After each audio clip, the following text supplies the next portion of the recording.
Ladies and gentlemen, welcome back to this series called Chess Steps. This is where I play my Twitch subscribers, and I go up the rating ladder, but the slight difference between this series and my series called How to Win at Chess is that in this series, I am going up the rating ladder very slowly. For example, in this video, I'm only playing against 14 to 1500s, and I'm going to show you the strengths and weaknesses of that elo range and how you can improve to be a strong intermediate player, slowly moving up the rank to advance. I try to play at the level of my opponents. I don't always enter into the most complicated variations that I might see, but rather I'm trying to adjust my playing style to who I am playing against. 4 games, timestamps from the video player, and if you're lucky enough to catch this episode in the first 5 to 6 days that it comes out, all my courses are 33% off with the code STEPS. I'm not publishing that anywhere, just if you clicked on this in the first 5 or 6 days. I like to include those little Easter eggs for folks that watch early. Let's jump into the games. First game up is against Zuckertort Fan Club. Here we go.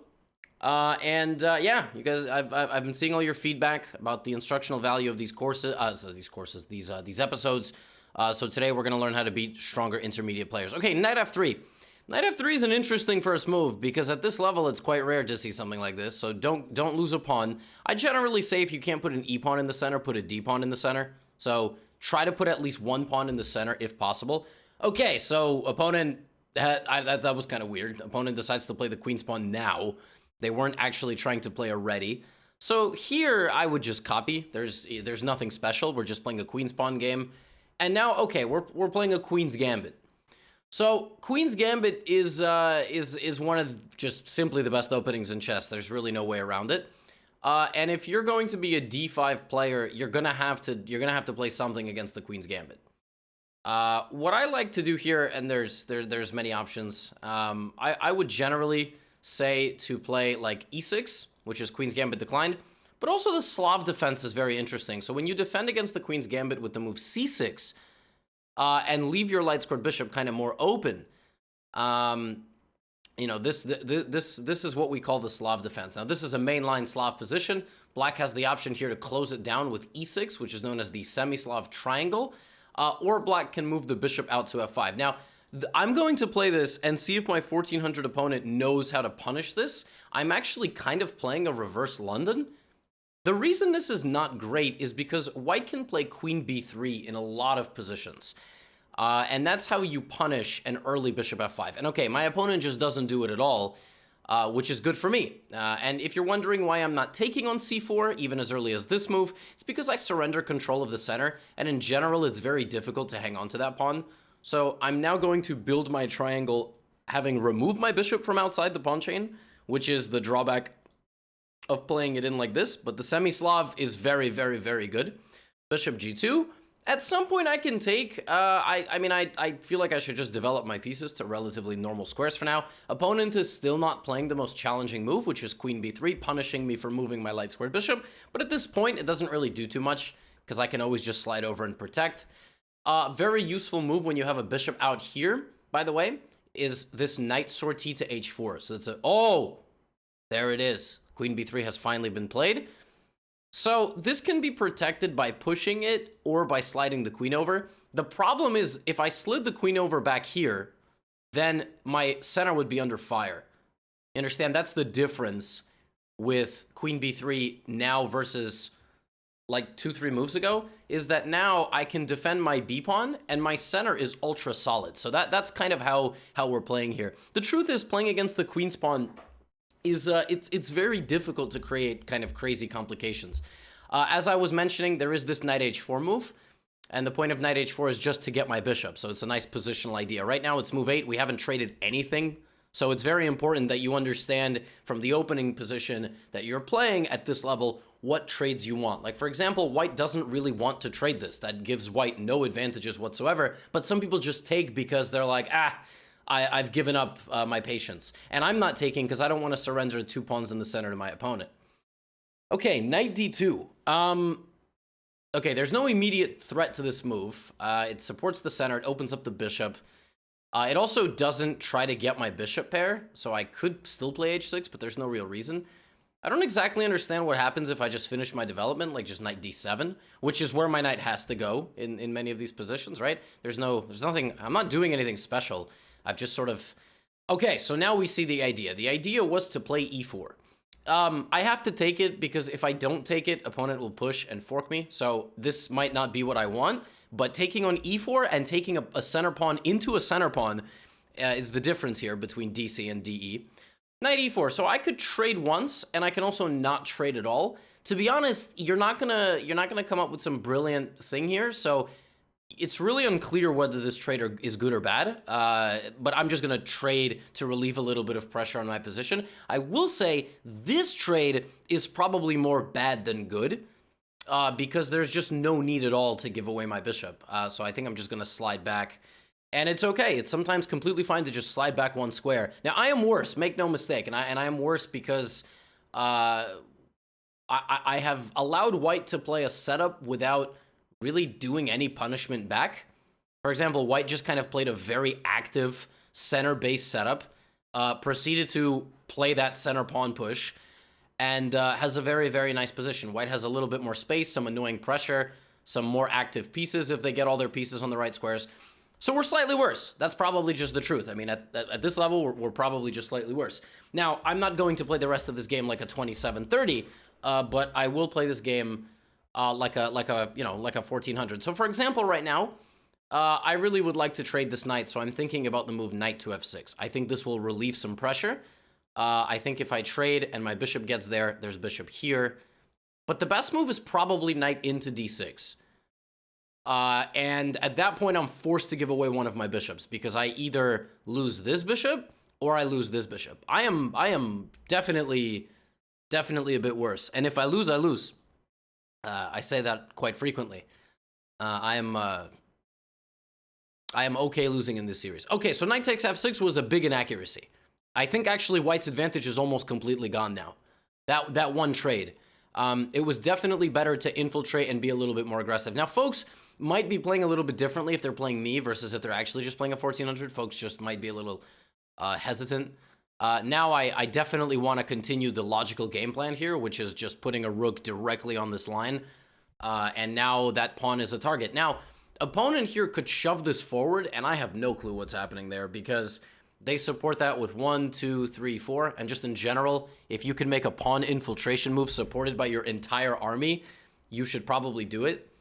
You know, I'm actually starting to reconsider what I said about white's advantage being gone. I actually think that d5 is a very annoying move. I still have to be very careful because at that point, I have to decide if I ignore it completely, if I take once, if I take twice, right? Like a move like d5 is very, very difficult for black.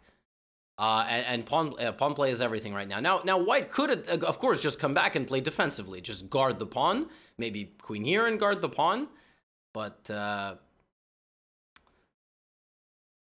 yeah, d5 is a very big problem. Opponent also could be spending a lot of time because they're worried about a move like d5. People are very hesitant about like kind of jumping in. Yeah, and okay, opponent plays back. Like when you fight against the good fighter, you know, in mixed martial arts, you're very hesitant about jumping in. So I have I could play very slowly. Queen up, rook up, double up, pressure this. Bishop g4 attacking the rook is whatever. The rook can just slide up. Generally, as you get stronger, these one-off attacking moves just aren't very good. Of course, I can expand with my pawns here, but I just don't know if that's actually the right game plan. I think I am going to go with the game plan of queen up, maybe even a queen trade. Maybe even a trade of queens to open up my A file. That actually could be another opportunity for me to relieve a little pressure. White's queen is definitely better than mine. It's just very active. It supports the center advanced d5. It supports my queen kind of sucks. And we sort of see in this game the inherent drawback of the Slav defense. And there's d5. We'll analyze a little bit more, obviously. We'll analyze when the game is over. But okay, so there's d5. I mean, I probably have to take. I cannot imagine that... and this is really where, like, at this level, this game will probably be decided. I am more than willing to bet that people would take this pawn. So I'm gonna take. I don't think it's the best move. It might have been better to just kind of lock the structure. Just don't allow any activity. Because the problem is when you begin trading everything, you give your opponents unnecessary amounts of activity. For example, bishop d5, I did not have to allow this. You know what I mean? Like, this is just not... Oh, rook d5. Okay. So if I pin the rook to the queen, they come in with check. Uh-huh. So I guess if I take, the queen takes, and then my bishop is hit. So, okay, I'm going to play bishop e6. The opponent is going to take, and now something very funny is going to happen. So rook takes rook, rook takes rook. So right now, queen b7 is a move, right? Queen b7 is a move. If I don't trade, I'm just going to lose this pawn. So if I take, now this is very funny. So now I can take both pawns, and my opponent can probably take my pawn. Like, for example, bishop b2, they might go here. And there's a very funny trap that might happen. They might think we're just going to go take each other's pawns. But there's something hidden here. It's the fact that is that why my opponent is hesitating? Because rook d7? Rook d7 actually x-rays the bishops. So the bishops end up on the 7th rank together. And I do have that as an opportunity. Of course, I could have probably taken on a2, but I decided to do it this way. Again, I'm just, you know, I'm playing 1,500 moves potentially. And we've traded everything. This game is looking quite drawish. That is a savage move. I think the point of this move is that when I take, they take me, and there's no X-ray because of mate. That's actually incredible. What an incredible idea. Yeah, very cool. So I'm gonna, I mean, of course I can also push my pawn. You know, I can play like a5, for example, so that now you can't take me, and I'm still threatening to take you. Like, if my opponent blunders somehow and accidentally loses this pawn, I'm just completely winning because I just have an outside pass pawn. My bishops and pawn are way too strong. For example, bishop b6 falls into the same X-ray. Always be careful stacking your bishops because they can't protect each other. They fight for one another. And for example, if opponent plays a4, I'll probably attack the rook and defend my own pawn. So this is like endgame stuff now. In endgames, your pieces have to coordinate very well together. Oh, interesting. So wait, what if I take? Is bishop b6 the idea still? Wow. Yeah, okay, bishop b6 was still the idea. But maybe, oh! Wait, what about danger levels? Bishop c3? Attacking the rook? Because I don't want to lose my pawn. So what if I play bishop c3? I might be losing. Because again, danger levels, right? I'm thinking I'm so clever, but maybe opponent goes rook e2 or something. Rook e2 and attacks me, but then maybe I have danger levels again. It's crazy. As long as I hang on to this pawn on the outside. Okay, so they attack my bishop. My rook is still hanging. If I go here, takes, and back rank mate. Do not hang back rank mate. Always protect your back rank, folks. I'm thinking bishop d2. Oh man, my rook is under attack. What do I do? Do I move the rook all the way up? But then there's bishop a5. Oh wait, there might not be bishop a5. Because I protect my back rank. Oh man, this is crazy. You know, bishop here, maybe. Oh, but then they can take my, maybe bishop d2, rook c2, bishop b3. Oh man, this is I got no clue. This is a wild position. Let's go bishop d2. I think rook c2 is very strong if my opponent sees it. Okay, they decide to just do it this way. And I'm all for them a draw. Now, you probably don't have to make a draw here if you're at this level. The truth is that you probably are still able to win.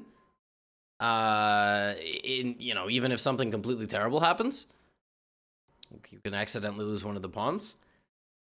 But let's analyze this game. So I didn't do anything remotely challenging to my opponent, like at all in this game. So I just played like a solid Slav defense. And here with bishop f5, they're all, you know, there's a lot of different versions of where queen b3 is just very, very, very strong. But my opponent took no risk. Opponent just kind of played normal moves. And this knight d2 idea, it's very thematic.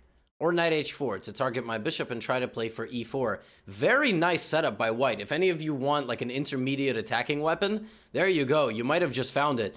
And this is actually the struggle of chess as you get stronger and stronger. Like, people give you less and less chances. My opponent, I don't think, made a single inaccuracy in this game.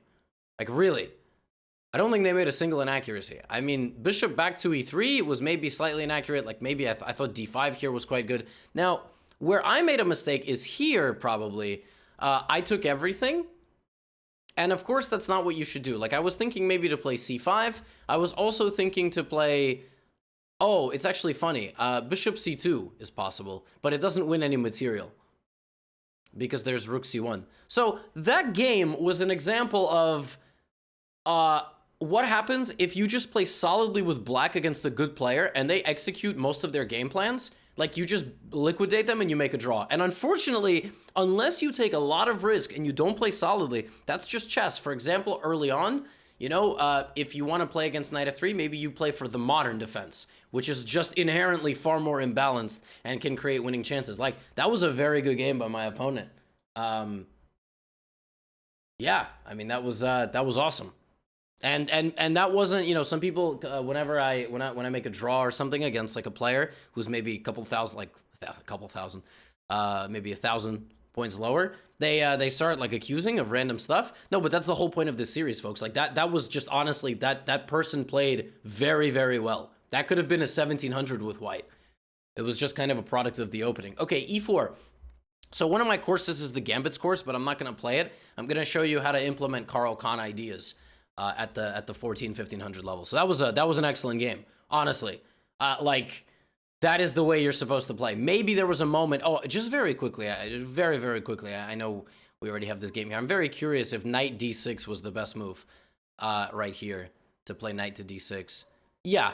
I mean, computer likes it a lot. It thinks that it's a very reasonable move just to get the bishop pair and apply more pressure. But again, opponent just played super solid, you know, getting the bishop pair. Okay, so we have an advanced Caro-Kann. Advanced Caro-Kann. Now here there are two main lines. Bishop to f5, which is the professional thing, but c5 I think is just the most practical weapon at the intermediate level. So takes, and now rather than knight c6, which is also a good move, e6 is very, very okay. E6 is what I play. I don't play knight c6. I play e6. And I block in my light scored bishop, but that's okay because I can win this pawn back. Okay, opponent does not put up any resistance. The critical line against e6 is usually some queen g4. Oh my gosh, what is my opponent doing? Oh, this is so bad. No. My opponent has to chill out. No, this is not okay. I mean, you have to develop your knights. You should not be damaging and isolating your e-pawns like this. I mean, you see, this is the difference. Look at that, 1425, 1450. But my last opponent was playing a fianchetto Catalan-style Queen's Gambit. This opponent plays e4, and I know this opponent's going to watch this after, so I'm not trying to insult. I'm just saying, if you're going to play the advanced Caro-Kann, the whole point of this is to keep this together. You have to lock down black. But look what you've done. Look what you've done to your structure. Now if I just play very simple moves like knight to c6, like queen to b6, right? Even queen to c7. How do you protect this pawn? There actually is a way. Yes, that's actually the move. You have to pin my knight. Very nice tactical defense here. I can unpin myself. Now, in the advanced Caro-Kann, it's also very common to move this knight to e7. The thing is, if I just play a bunch of normal moves, this is such a positional liability because you just can't guard your e-pawn. When you put this pawn here, you have a responsibility to hold it together. Whether you know you're opening or not, like whether you have an e4 course, mine or anybody else's, and this is your weapon, you have to know what you're doing here. You can't just play e5 and go, I don't care about that. Because when you do this, when you take off center, you have to keep this protected. You cannot just damage your e-pawns like this. Now, my opponent probably did that because they're going to have an open f-file. So when they move their knight, they're going to have their active rook. But that's superficial. The problem is in chess, you can't invent... I don't know if that's actually why they did that, by the way. I'm just saying you can't invent your own strategies. Like, certain things exist. Right now, if black plays this solidly, I'm going to win not one, but probably 2 pawns in the long run. And when I'm up 2 pawns, the game is just lost for white because you're just down 2 pawns. Maybe not at the 700 level, but you're watching this video because you want to learn how to beat 1500s, which is a very respectable chess rating. Like your favorite streamer might be double your rating, literally, right? They might be 2900, 3000, but that's, you know, it's kind of improbable. Okay, so it's improbable to compare yourself to them. So, opponent obviously wants to play queen h5, right? That's why they play knight g5. Now, I can take, then there's queen h5, then I take with check, then I figure it out. That is definitely one strategy. And I mean, I have to say it does look quite good. Sometimes also when things like this happen, you can just basically, if nothing changes, if there's no threat, you can just do this. Like, you don't need to rush. Why would you, if we just identified what our opponent wants, why wouldn't we just deal with it first? Wow. Oh my gosh. Okay, so this is gonna be an exercise in calling the bluff. Opponent is basically saying, if you take my knight, there's queen h5 and it's mate. That's what they're saying. Basically saying queen h5, and I'm gonna mate you.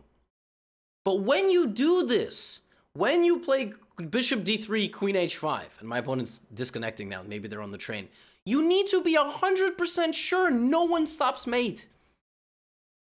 Like, I'm going to block this attack, right? I'm not just gonna let, so this individual is the complete opposite of the last opponent. This person probably wins their game not by suffocating opponents, but by going for aggressive mates, damaging their pawn structure. The problem is, in the long run, the person who I just played has the higher ceiling, because this individual has to deal with like silly sacrifices. On the other hand, the counter argument to that is, if this individual stops sacrificing pieces and damaging their own structure for no reason, actually they have the higher ceiling. So it's like, if you're too solid, like my last opponent, you decrease your own winning chances. Does that make sense? So it's kind of this weird conundrum. Like, is it bad to be too aggressive, or is it actually good in the long run to lose some rating points here and there because you're overly aggressive? So if I move my rook, it doesn't matter. It's still, I lose this. So I'm thinking just g6. I mean, you don't have to reinvent the wheel. Just block the light squared bishop. And now I can continue to block, but remember I had a game plan? So now, since I'm up material, of course I want a queen trade. With no queens on the board, I am never getting mated. And the rule of +2, which I like to call it, applies. My opponent has 2 attacking pieces on my king. But when I play g6, they have 1. The light squared bishop is no longer an attacking piece. And you need +2. You need 2 more attacking pieces than defenders of the opponent. And right now, oh, opponent just resigned? Why did they resign? Oh, they resigned because I'm gonna take this weak pawn, and now it comes with not just losing another pawn, it comes with losing the bishop.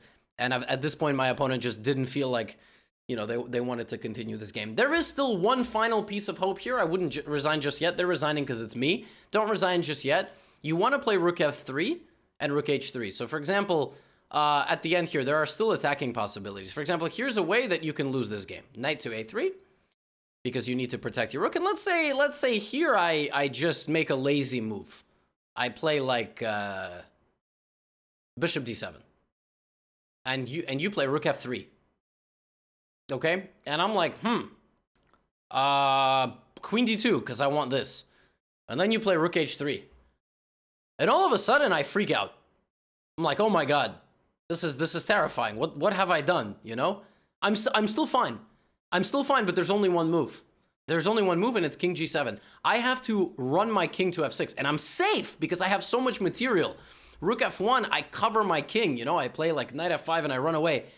But there's still ways to lose this. If you don't find that, if you freak out, like, you can still win. So this is what I'm saying. This opponent's playing style is belligerent aggression. But folks, when I tell you that on move 6, my opponent was lost, like, this position is still balanced, this is -2. It's -2. Black is completely winning on move 6. You can't do that. You just can't do that. Just can't do that. Maybe it's the nerves, maybe it's playing me. I completely understand. But we see 2 completely clashing playing styles, right? Which is, here it was like damaging the structure, sacrifice, aggression. In the long run, this won't work. because when people call your bluff, like even right now, for right here, I thought about playing this, and queen e3. Even here, h6 is winning because the knight is pinned to the queen. So not only do I stop the person in their tracks, I win material. But it's very human here to continue with this check, and then I'm gonna deal with my problems. The issue here is that if you go like this, f7 is actually hanging, and this is a bit scary. It's still completely winning for black, and it's winning because even though they're close to the king, there's no threat. At this level, it's not just, oh, the knight's near my king, oh no, it's, what's the threat? Like, what is the actual move that the opponent's gonna play? What's the threat? There is none. For example, rook f7 looks pretty scary, except for the fact that it hangs a mate. It's a mate, you just take on f1. You can even sag the queen, it's just a mate. So, things look scary, but they're not. For example, I knew immediately this was bad, because you just can't do this to your pawn structure. You just can't, right? So, this game and the last game were actually quite different, kind of interesting. This was a Caro-Kann. I wish we got a little bit more than this, but okay. I mean, opponent played super aggressively, and sometimes you drive your scooter into a brick wall. I did that when I was a kid. That's probably why I became a chess player and not something more honorable. So I'm gonna go for a London in this game, and I want to play like a London in maybe every episode. Just, I know it's boring, but the truth is that well, you know what we could do? We could play advanced Caro-Kann from the other side. That is why my opponent played c6. So my opponent might have been a Slav player. So now I'm going to teach you how to play the Caro-Kann. Aha! Now the best thing here is actually to take. It's to call your opponent out on, making two c-pawn moves, and we're gonna teach them how to do it a little bit differently. So knight c6 is what I recommend in my Caro-Kann course, 33% off. Use code STEPS. The best move here in my e4 course for white is f4, hanging onto this pawn. That's actually the reason I don't play knight c6, because I want to go for this pawn right away. f4 is super annoying, believe it or not. Just hanging onto this pawn with a pawn, just not allowing them to get anything. And then either c3 or b4, so one of these two moves. Also, knight f3 is very reasonable, but knight f3 and bishop e3 is also fine. So I'm gonna put my knight behind my f pawn, just developing, solidifying the center. An opponent wants to take here, so I'm gonna play bishop e3 because they want my pawn, and I don't want them to have my pawn. Now, opponent might also play queen a5 check here, thinking they're winning this pawn back. And this is actually the major struggle of the advanced Caro-Kann, is that if you rush to win that pawn back, you can end up in some serious trouble, because I am going to offer you a queen trade. And now you have a problem, because if you trade queens with me, which is obviously relatively reasonable looking, you're not going to be getting that pawn back anytime soon, right? However, there are some problems. The problem is my c2 pawn. What if I take with my king? I think actually king takes might be the best move, so that c2 is no longer under attack. But I'm 1400. I'm going to play the very natural move and give away my c2 pawn by accident. And the best part is, I think there's knight b4 in this position. I think I've screwed this up for myself. Okay, so they play like this. Okay, they got my c pawn, but I have more space. So I'm going to probably finish my development with something like bishop b5. And then I'm going to castle. Also, I have knight d4 when I need it. The game plan here is to play around the more space. So I'm going to play a3, b4. This is the way you play these advanced Caro-Kann positions. Notice the entire time I've held together my center with e5. So a3, b4 is coming. I think king takes d2 was the better move. I know it's just super rare to play a move like this, but you're able to walk a king into the middle, particularly in positions with no queens. Obviously, no danger. And in positions with a very, very close pawn structure, because then the opponent can't really get to you. Okay, so I wanted to castle. I also wanted to play knight d4. This is a very tricky move because the bishop is hanging. You have to not forget about your bishop. I'm going to be very sad if my opponent plays like knight f... Well, actually, knight f5 is very bad because not only does it hang the bishop, it also hangs c6. a6 loses to bishop takes, and then this. Please move your bishop, please. I don't want any blunders. Last game wasn't really a blunder. It was just my opponent getting very aggressive. Okay, so now it's a question of, do I want to make this trade? Do I want to trade my knight for this bishop? I don't know. Actually don't know. On the one hand, I always like to say if you can get a bishop pair, it's good, right? It's like nice to get the bishop pair. I think I will. I think I'm going to make this trade. My logic is that, again, it trades off my opponent's most active piece, right? Bishop pair is just generally good. And this pawn, again, just like last game, the doubled E pawn can just be a target in the long run. Now, originally I wanted to castle short.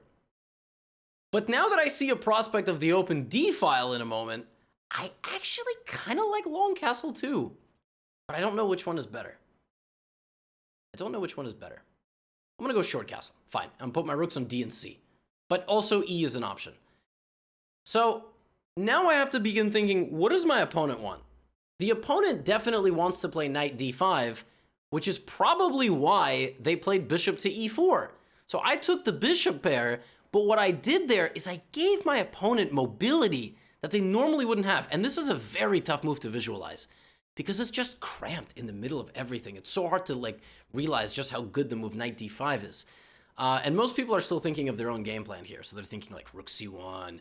I'm going to play rook C1 because I feel like I should support this, right? Against the rook, and there it is. Now my bishop is hanging. Uh-oh. And this bishop is active. Uh-oh. Okay, so let's think about this for a second. I can defend my bishop. I can also move my bishop. If I move here, they still can't take because there's a pin. So bishop D2. Now the best move here is probably to support my bishop. Because if take, I take, and then I take the pawn. So I think I'm actually going to play rook E1. I'm not going to continue this whole thing of I'm 1500, so I'm not going to play the best move. I'm thinking here that I am going to allow knight takes bishop because I want to take back and I want to take the pawn on E4, which was my game plan all along. I would like to also retreat my bishop to attack the pawn, but I understand that the knight sees the pawn. And this is just a constant exercise in visualization. I also have the option to build up over there, which is probably something I want to do. So I think what I'm going to do is I'm going to play A3 and B4. I'm not going to rush, which is what I keep trying to tell all of you. In these Caro-Kann structures, it's so important to maintain the dominance of that space advantage, making sure all your pawns protect each other because black is really restricted, like really restricted here. So I'm thinking that when I take, for example, I can play knight takes C6, now BC. Now the rook is shut down. So now something like bishop A6 with tempo, just so I am winning the time. Everything is about time, right? So the difference between this one attack move and previous ones is that this move actually has a point. I needed to move my bishop out of danger. My bishop was going to get taken, but I didn't want to lose time. And now I build my fort. And now I think I have a very pleasant position. What my opponent should probably do now is crack at my center over here. F6 is the best move. Let's see if they come up with it. F6 probably has to be played. Like if you, F5 also actually, F5 is also very reasonable, but F5 kills pawn play. F6 doesn't. Okay, rook D8. So not exactly accurate, but also, I mean, not a blunder by any stretch of the imagination. Now I'm thinking to bring my bishop back. It seems like a very natural move. Maybe I also can like begin removing my bishop from being a target. But actually of this, there's an incredible tactic. Knight C7, that is just, yeah, I mean, that's what you blunder at this level. Knight hits the bishop and rook hits the other bishop. I mean, bishop D2, knight C7 is so nice. Okay, I'm going to bring my bishop back. And yeah, A5 probably at some point also is good for black. A5 and F6 are the two moves. I actually think black is completely fine. And this all stems back from me taking this bishop. I actually think that if I hadn't taken that bishop, I took it because I'm applying the philosophy, you know? Bishop pair. Maybe I'll win that pawn in the long run. But that was not what I had to apply at that moment. So again, I think what I'm going to do is I'm going to make my structure very solid. So now my pawns are extremely, extremely well protected. And in the long run, we are still focusing on what potentially might be a big pawn weakness in the center. But black's knight is so good, and I'm not even going to take it. Because if I take it, they just take with the pawn, and the whole center is locked, right? So, yeah, I mean, very, very, very good episode so far. I mean, everybody's playing very well. So I'm very happy. Okay, takes, and I want to take on e4. This is a very bold decision because basically my opponent is saying that they can protect this pawn. Like, they are completely confident in the fact that they can protect this pawn. Now, if I go here, I lose my bishop. I should probably move my bishop. I should probably play something like bishop back to f1. I see nothing else. I'm not gonna lie. I see nothing else. I mean, I could play bishop a6. I could go back to a6. And the idea of bishop a6 is that if my opponent allows bishop b7, they're just gonna lose. For example, they might be tempted to double their rooks, but then bishop slides into b7. And then I take c6, and then I'm winning, because I just get the passed pawn. Again, at some point, f6 or g5 has to happen. If my opponent doesn't play f6, g5, it's gonna be a very easy win for me, because they're so restricted. When you're so restricted on a space advantage standpoint, you need to fight back. I mean, you just have no choice. I have forced the kind of game that you have to play.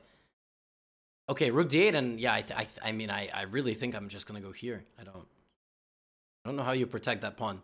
You can give me a check, and it looks very aggressive and very scary, but the truth is, if we begin trading all the rooks, and I'm up 2 pawns, or even 1 pawn, I'm gonna be winning, because my c-pawn's gonna be winning. Okay, rook d3. I can take.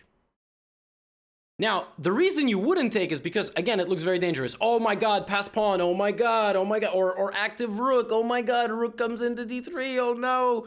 But I'm gonna take c6, and then I might take on e4. So, now I don't necessarily think rook takes d3 was the best move. Probably I should have just taken this pawn, and then this pawn. But, you know. Okay, opponent decides to take with the rook.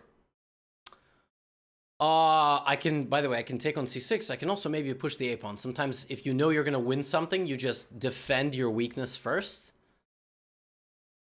But I don't see why I wouldn't just do this.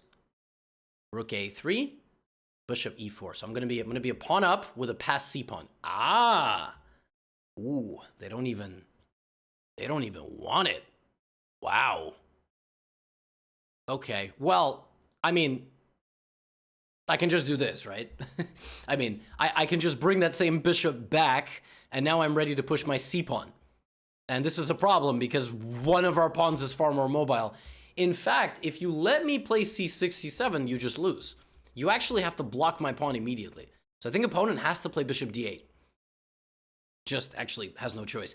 And now is the key move, folks. Right now, I know you want to play c6 and block, but I think the best move right now is the cold shower move, which is rook d1. Sometimes in endgames, you have this moment, you can just trade the rook. That is black's most active piece. And if we can trade it, and they have to, they can't take a3 because they put the bishop over there. That's a tough move to play because you're so tunnel visioned on playing c6 and bishop c7, and it might still be completely winning. But now the problem is this pawn's too far. With no protection, I will just play king g2, king f3. I'm just going to win the pawn. And I'm just 2 pawns up. And yes, I mean, the endgame is opposite colored bishops. So there are drawing chances. When you have opposite colored bishops, you need to keep as many, sorry.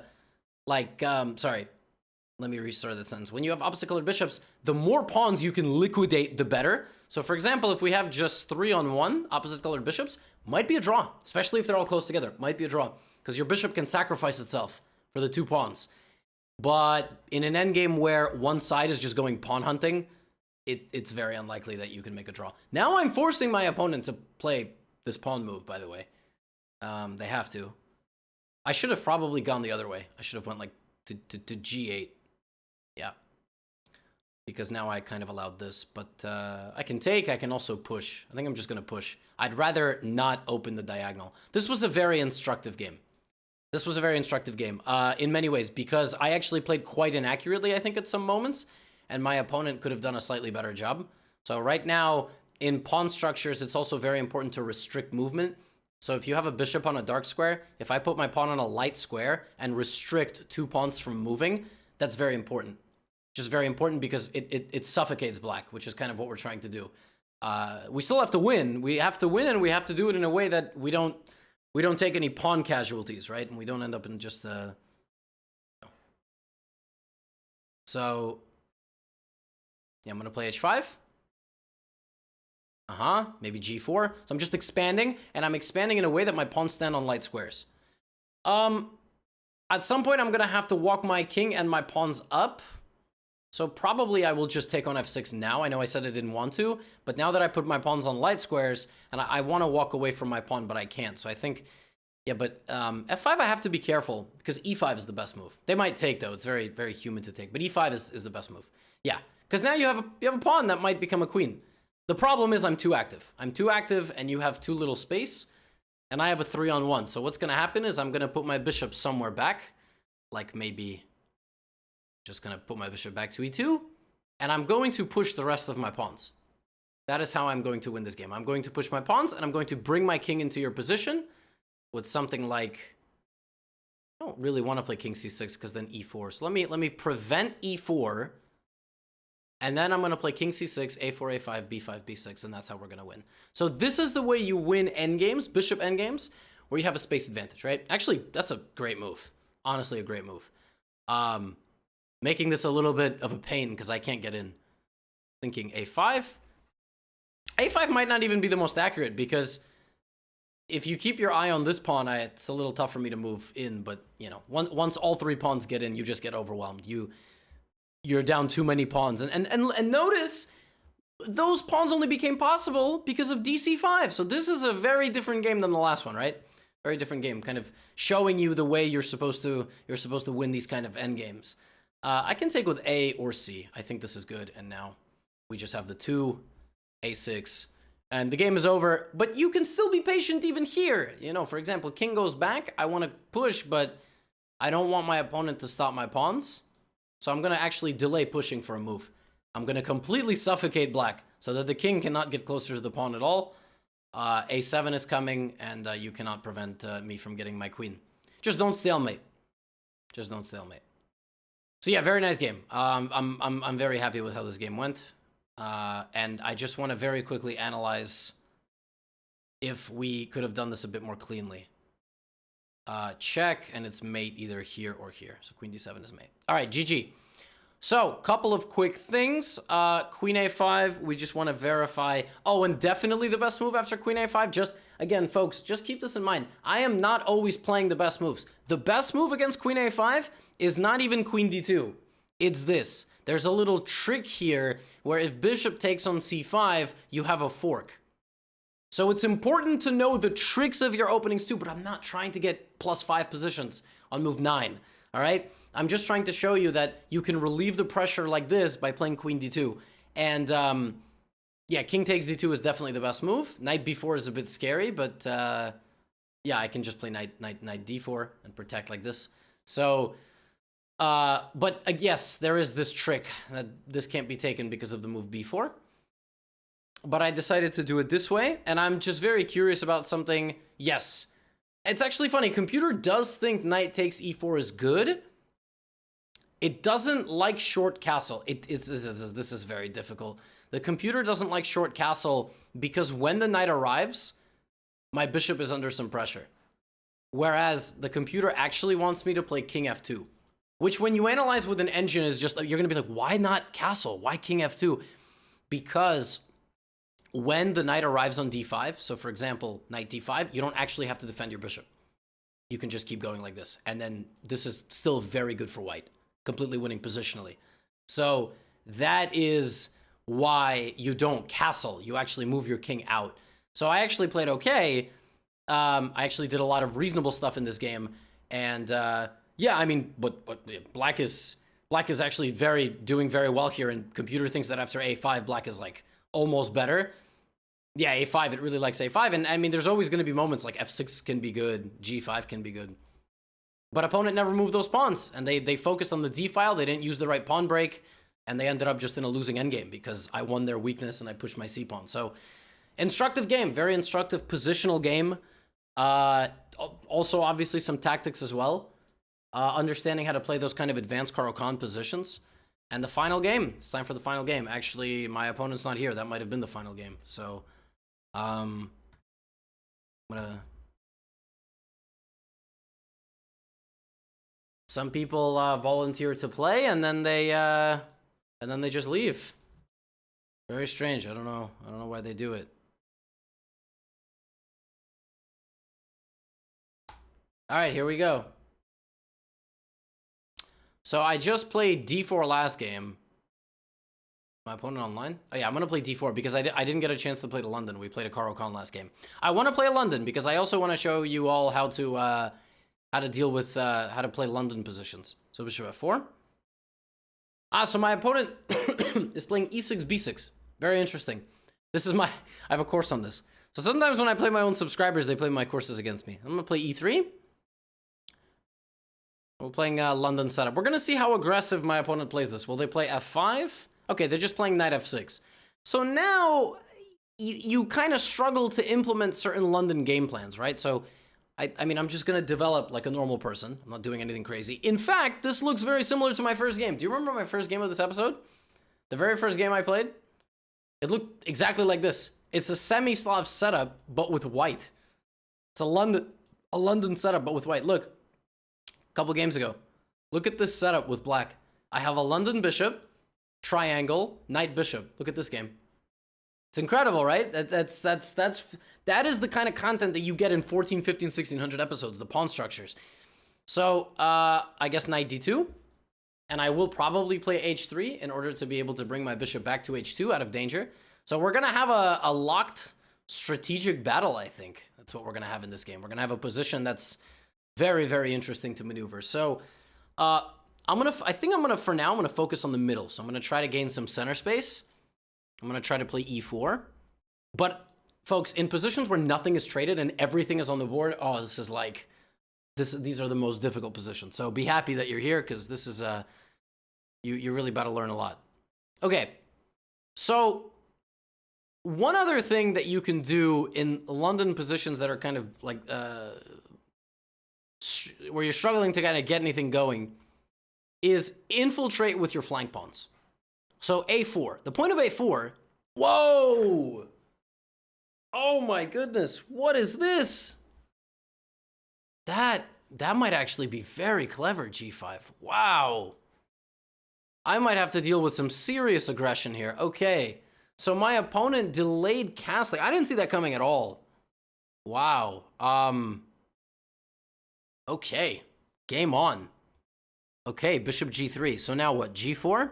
To try to get me to take you and infiltrate? My God, this is, I don't like this. I don't like being attacked. I'm usually the one attacking in these episodes. Man, now h5, h4 is coming. I must say, I'm actually kind of scared. Okay, so the thing when you're getting attacked is not to overreact. So don't overreact. Now, identify what are the problems. So the bishop on b7, right? So maybe blocking out that bishop is an option. So now this bishop doesn't participate in the attack. Long castle might be a thing, but I'm already there. So I'm also attacking. You know, I'm also attacking. And also, don't underestimate your position. h5, h4 looks very scary. I have to say, it does. Can I blockade the pawn? It's always the question. Can you blockade? It seems like I can, but oof, dangerous stuff. Very dangerous. I could ignore the threat and counterattack, so I could just create a complete mess. I also can trade the instigating knight. I can play knight h2, and the move knight h2 trades the instigating knight. I do like this move. I do like knight h2. I also like knight h4 though. But I think I'm gonna go here. I'm gonna just get rid of this knight. I'm very impressed by my opponent. I don't think that was the best move. Because now I feel like there's a little bit of relief. Yeah, but I mean they're still attacking me. Leave me alone. Oh my God. What do I do? I'm actually quite confused. This is a very interesting strategy by my opponent. Very interesting, I have to say. Because I actively have to think about what Gotham wants to do and also what like a 1500 would do. I think this is a great strategy by Black. Again, I want to bring the queen out, but I'm a little bit concerned about making it a target on the G file because there is also there is this. So let's play knight f3. Let's let the aggression come. Let's just let it happen. But my center is still very good. We have no weaknesses. This is what we have to remember. We haven't actually done anything bad to our position. They're just being very belligerent. Now, what if I flip the script? all you have is a rook. I just said last couple games ago, you only have a rook attacking me. So you have no real attack. All your best pieces are over there. What if I just cover up my king and I just go to trade rooks with you? I'm like, no, you actually, as a matter of fact, you can't attack my king. And if you continue, you're going to overextend. Like, how do you get your... Okay, that's... I just mentioned that I am still attacking you on the queen side. So now that you go long, I'm going to play a5, and I'm going to chop, and I'm also opening up my file. So I'm going to take on b6. I could have also pushed the bishop back, but I like this because my position's also quite strong. Guys, I don't know. I don't know who's winning. This is wild. Queen a4 looks like a possibility. One of us is going to lose. I hope it's my opponent. I mean, my king seems pretty well protected. Okay, so again, very aggressive move, but I mean, first of all, I can probably take. I can't take again, but I could take once. Bishop a6. Yeah, now the question starts becoming, what do I want to trade? Do I want to trade my knight? You know what? I think I do. I think I want to trade my knight. I think my knight is not as good as my bishop. I think my bishop is the one that should survive. And now I am going to do this. So I am going to trade my opponent's bishop so that my opponent's bishop no longer participates in the center pressure. So it looks like rook e4 is possible, but I just take. This is... And you know what's funny? After all this, we might get into an endgame. We might get into an endgame. I can't take the rook, obviously. I'm pinned. At some point... Is there any threat? I don't see a threat. I guess the opponent wants me to take the bishop. That's what my opponent wants. Me to take the bishop. Of course, don't play f3. Wild game. I mean, very wild. Also, opponent's playing so fast, so annoying. Let me take. And let me trade queens. With no queens and no bishops, I'm never getting mated. So, takes. Knight b8. Now we begin the next phase of the game, which is the endgame. So, I want to take this. So I think I'm going to unpin my king. I'm going to play king f3. Yeah, so now I have the option to go away, but I also have the option to team up. And I think my opponent might have just walked into a problem because I don't exactly... Well, not really. I guess there's knight c6. And there's just a trade of rooks. This is not easy at all. So we've survived the potential apocalyptic middle game. I'm going to trade because if I back up, then they just take my pawn. So that I have to think about that. Now, I want to play bishop d6, but then you take. So why don't I play d5 first? So I attack your knight. And then takes, and I'll take d6. It's still not the end of the story because after takes, there's knight back to e7. Attacking my d-pawn. I mean, this is an unbelievably close game. So close. I'm really enjoying these games today. So this game was a war that turned into a endgame. It's going to turn into a positional endgame with a lot of like little nuances. Is that not just a free pawn? I can also play takes, and then takes. There's a fork? Knight a5 is absurd. I mean... Wow. Take, here, knight c4 to fork me and win my b-pawn? Oh my... What? So my rook is probably not going to have any more progress over there. I could play b4. b4 is kind of an interesting move. So using a perceived weakness... Yeah, what about just rook h1, rook h7? What if I just get really active? Rook h1, rook h7, something like this. Just super activate my rook.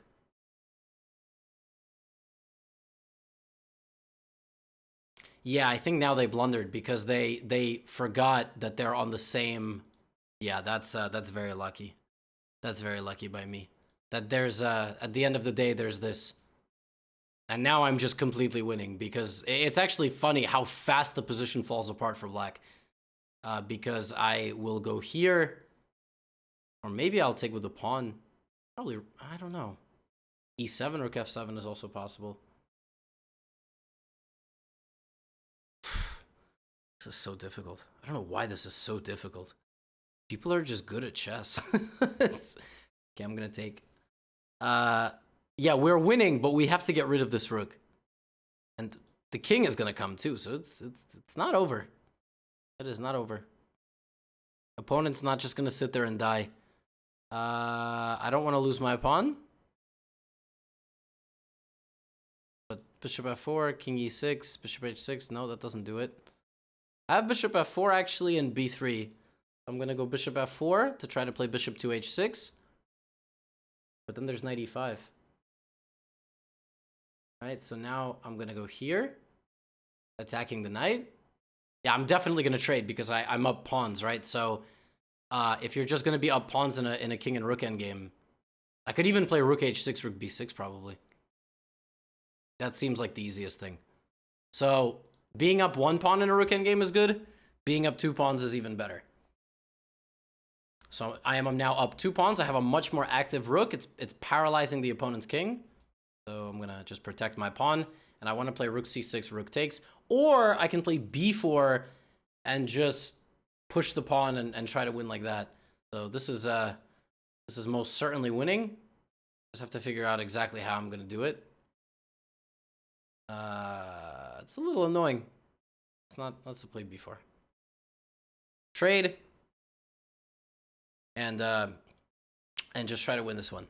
But yeah, this is you can see how difficult it is to win games at this level. I mean, it's unbelievably difficult, and this opponent, I actually think if they played like this against most people, they would have won. So the other rule of thumb is if you're trying to win a rook endgame, cut the king off as far as possible from your pawns. So I'm cutting the king off in the center like this, and f and e will just go, and it's a very easy win because the black king can't get in front of the pawns. So this rook d5 move, I could have, of course, pushed, but then the king got closer. So this cuts the king off on several files, and I'm never really worried about a trade of rooks because I have two extra pawns. So as long as you don't lose your rook to an x-ray tactic, you just win.